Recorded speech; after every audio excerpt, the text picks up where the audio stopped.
Bom, vamos pegar um pedacinho aqui do nosso catecismo maior de São Pio X.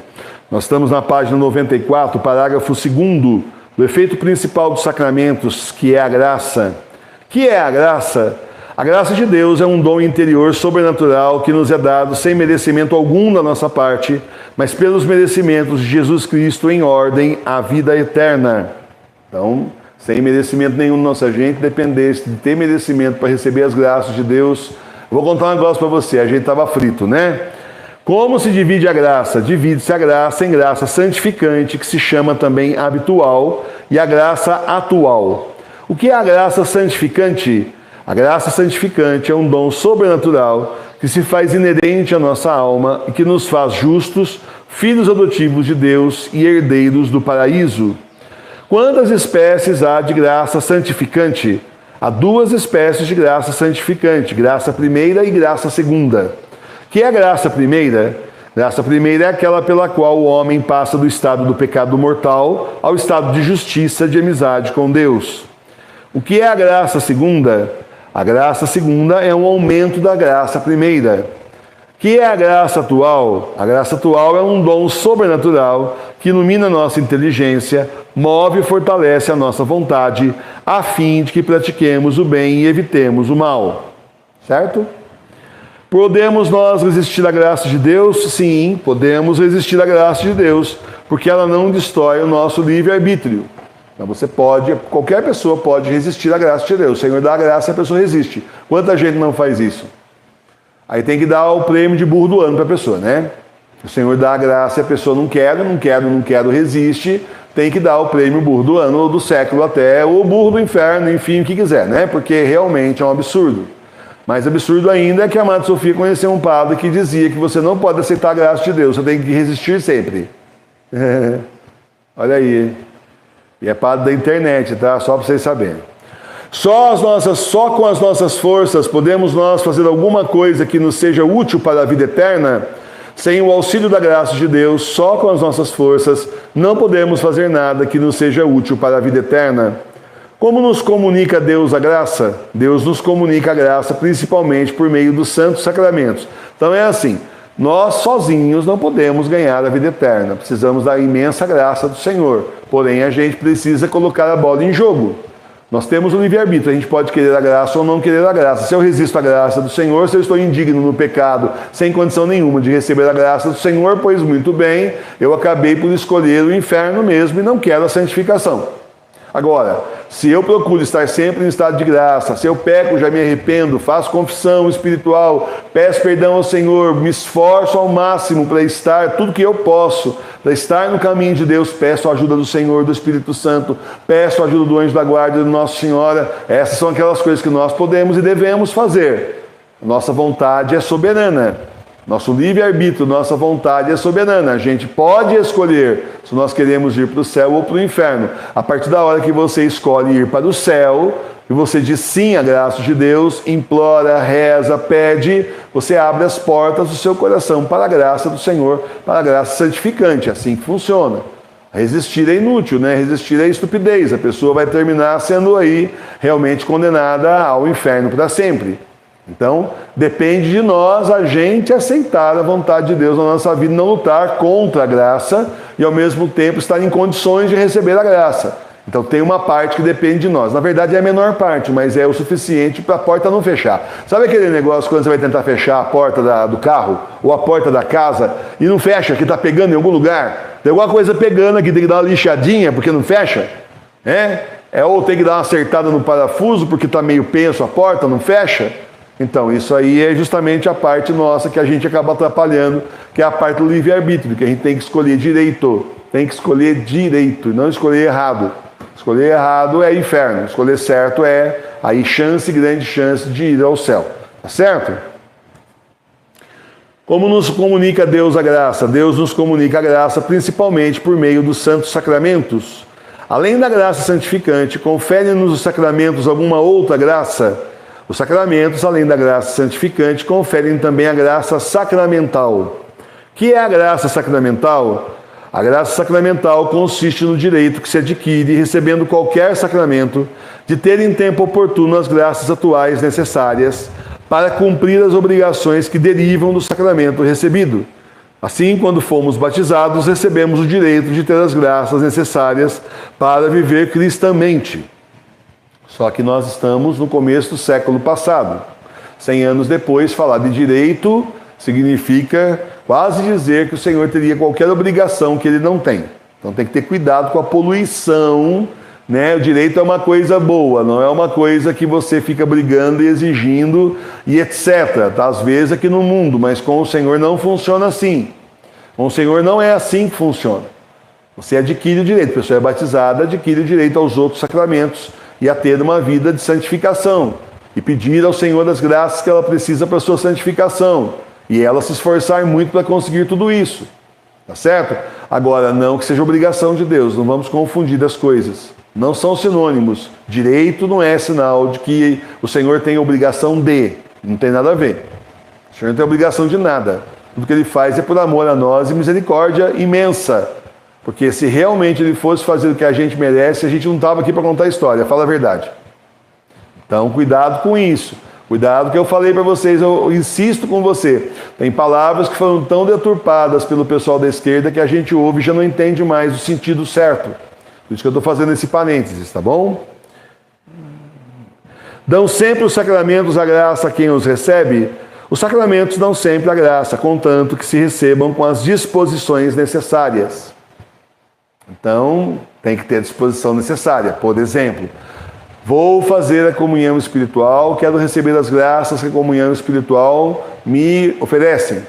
Mas eu, assim, vou fazer aquelas graças, não estou nem um pouquinho disposto, não participo do encontro com Jesus inteiro. É o seguinte, chego meio na hora mesmo que vai ter já a comunhão espiritual, não fiz exame de consciência, não vi a palavra do Senhor, na verdade nem queria estar aqui, mas vim bater o cartão. É a mesma coisa de quando era possível ir à missa, a pessoa receber a Eucaristia em pecado, é receber condenação, né? Está na mesma, né? Então precisa ter as condições necessárias para que se receba o sacramento. É que nem uma pessoa que já é casada na igreja validamente e quer casar de novo. Eu queria receber a graça do casamento, já recebeu. Ah, mas agora casei com outra mulher, então, mas já recebeu a primeira vez, agora está meio tarde, né? Fez a escolha errada, enfim, o casamento foi válido, já era. Exemplos assim para você tentar entender, tá bom? Para você poder entender. Quem deu os sacramentos a virtude de conferir a graça foi Jesus Cristo com sua paixão e morte, que deu aos sacramentos a virtude de conferir a graça. Quais são os sacramentos que conferem a primeira graça santificante?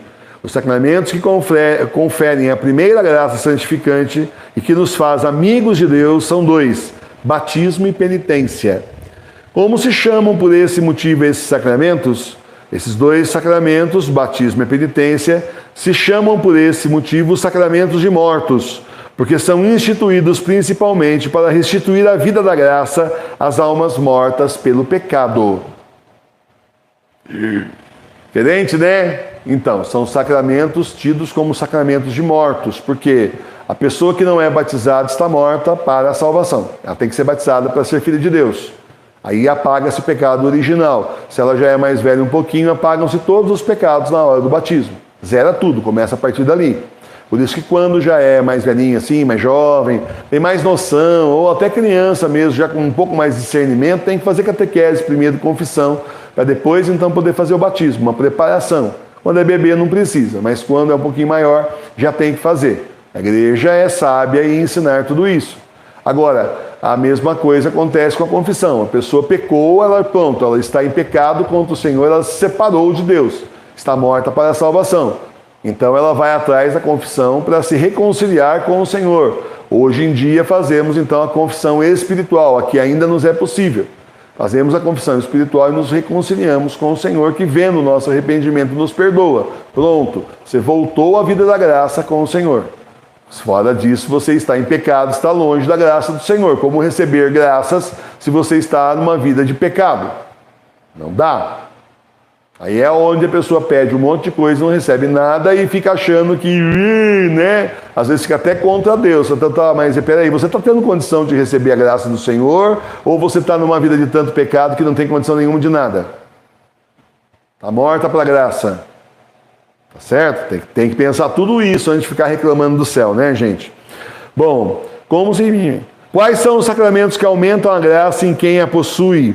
Os sacramentos que aumentam a graça em quem já possui são outros 5, isso é, confirmação, que é a crisma, eucaristia, extrema-unção, ordem e o matrimônio, os quais conferem a graça segunda.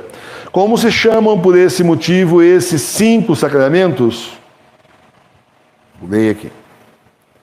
Esses 5 sacramentos, isto é, confirmação, crisma, a Eucaristia, extrema-unção, ordem e matrimônio, se chamam sacramentos de vivos, porque aqueles que os recebem devem estar isentos de pecado mortal, quer dizer, já vivos pela graça santificante.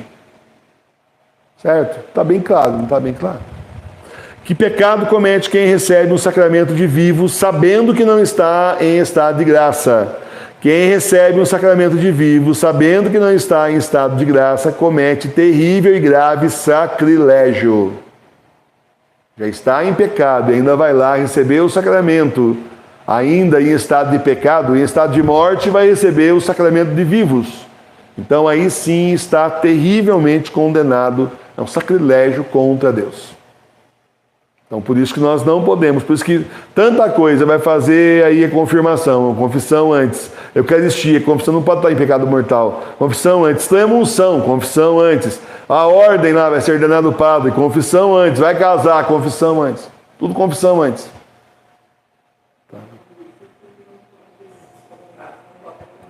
É por isso que essa turma que está excomungada não pode comungar de jeito nenhum, gente. Eles estão excomungados. Como é que eles vão se aproximar da Eucaristia? Claro que também não tem Eucaristia mais, né? Mas, enfim, você entendeu, né? Muito bom. Quais são os sacramentos mais necessários para a nossa salvação? Os sacramentos mais necessários para a nossa salvação são 2. O batismo e a penitência. O batismo é necessário absolutamente para todos. E a penitência é necessária para todos aqueles que pecaram mortalmente depois do batismo. Qual é o maior de todos os sacramentos? O maior de todos os sacramentos é o sacramento da Eucaristia, porque não contém só a graça, mas também é o mesmo Jesus Cristo, autor da graça e dos sacramentos. Certo? E nós, como recebemos a comunhão espiritual, tem praticamente o mesmo valor da comunhão eucarística.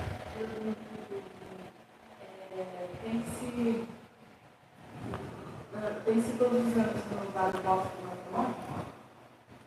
Pergunta do Henry. Tem que todos os anos renovar o voto do matrimônio? Olha, o casamento é um só, mas é sempre bom renovar todos os anos. Assim como também a nossa consagração é bom renovar todos os anos. A Madre Sofia renova os votos dela religiosos todos os anos. É sempre bom renovar todos os anos. Se eu não renovar, então perdeu a validade? É que nem IPVA? Não paguei IPVA, meu carro não pode rodar mais?